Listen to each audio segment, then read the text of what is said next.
Баршаңызға сәлем достар, менің YouTube арнама қош келдіңіздер. Бүгін сіздерге өте дәмді, жұмсақ болып шығатын күлше нанның рецептімен бөлісемін. Бұл рецептпен тіпті тапсырысқа жасасаңыздар да болады.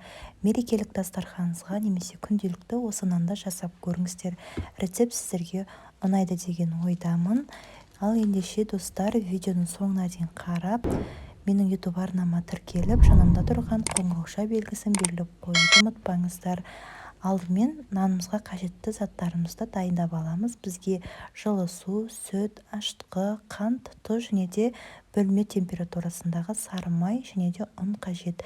Ең алдымен ыдысымызға жылы сүтімізді, суымызды құямыз, араластырып, үстіне қант пен тұзымызды қосамыз және де ашытқымызды қосып, тұз бен қант ерігенше жақсылап араластырамыз.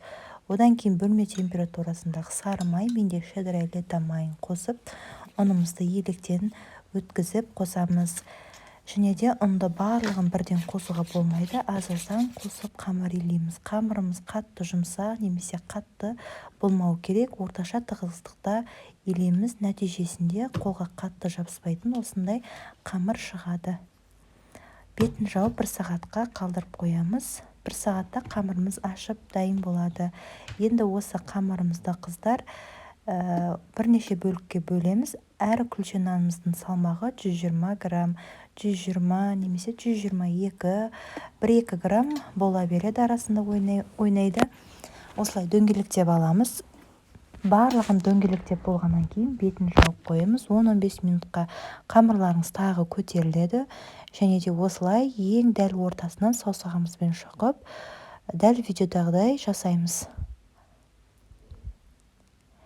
Мінекей достар, осылай жайлап айналдырып шығамыз.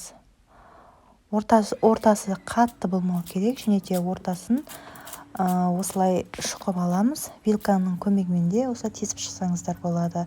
Жұмыртқаның сарысымен сүтті араластырып осылай жағып аламыз. Пешкамызды алдын ала қыздырып аламыз. Ортасына мен осындай қара күнжіт және де жан-жағына тағы да қуырылған күнжітті септім. Ақ күнжіт сепсеңіздер тіпті жақсы көрінеді. 180 градуста қызарғанша пісіріп аласыздар. Мінекей күлше нандарымыз дайын болды. Өте керемет болып шықты. Ең бастысы дәмі өте дәмді.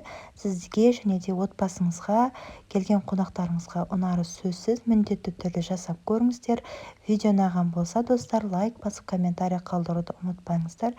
Және де менің YouTube арнама тіркеліп, жанында тұрған подписаться батырмасын басып қойыңыздар.